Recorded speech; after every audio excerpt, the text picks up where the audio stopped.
নমস্কাৰ কি খবৰ আপোনালোকৰ মই ভালে আছো আজি পুনৰ এটা মিনি ব্লগ লৈ আপোনালোকৰ মাজলৈ আহিছো জেঠাই আৰু মা থাকোতেনেই মানে বৰদোৱা থানলৈ গৈছিলো জেঠাইক লৈ মা যাব নোৱাৰিলে মা গাটো অকমান বেয়া আছিল গতিকে ইলেনাক লৈ মা কোৱাৰ্টাৰতে মানে আমাৰ ঘৰতে থাকিলে জেঠাই যেহেতু প্ৰথমবাৰৰ বাবে আহিছে নগাঁওলৈ গতিকে জেঠাইক নগাঁৱত থকা মন মন্দিৰসমূহ মই দেখাবলৈ চেষ্টা কৰিলো জেঠাই প্ৰথমবাৰৰ বাবে আহিছে বৰদোৱা থানলৈ এয়া আমি মূল মন্দিৰ মানে নামঘৰলৈ সোমাই গৈছো বৰদোৱালৈ গ'লে আপুনি জাতীয় পোছাক পিন্ধিহে যাব লাগিব মানে মহিলাসকলে মেখেলা চাদৰ আৰু পুৰুষসকলে চুৰিয়া এই চাকি গছি যে দেখালো সেই চাকি গছি দিনে ৰাতিয়ে জ্বলি থাকে বহুত পুৰণিকলীয়া চাকি নাম প্ৰসংগও চলি আছিলে আমি তাতে সেৱা ললো আৰু এই জোপাই হৈছে সেই বিখ্যাত শিলিখা জোপা যিজোপা শ্ৰী শ্ৰী শংকৰদেৱৰ দিনৰে হয় সত্ৰৰ পৰিৱেশটো দেখি মনটো পবিত্ৰ লাগি গ'ল আৰু এইটো হৈছে শ্ৰী শ্ৰী শংকৰদেৱে ব্যৱহাৰ কৰা নাটটো তেখেতে ইয়াৰে পানী খাইছিলে বুলি ইয়াত লিখা আছে বৰদোৱা থানখনৰ মই ৩-৪ বাৰ মান গৈছো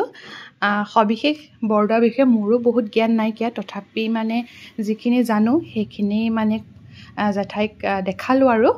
এয়া হৈছে মূল কাৰ্যালয় আৰু লগতে গেষ্ট হাউচ বৰদলৈ বুলি দূৰৰ পৰা আহিলে ইয়াতে গেষ্ট হাউচত থাকিব পাৰি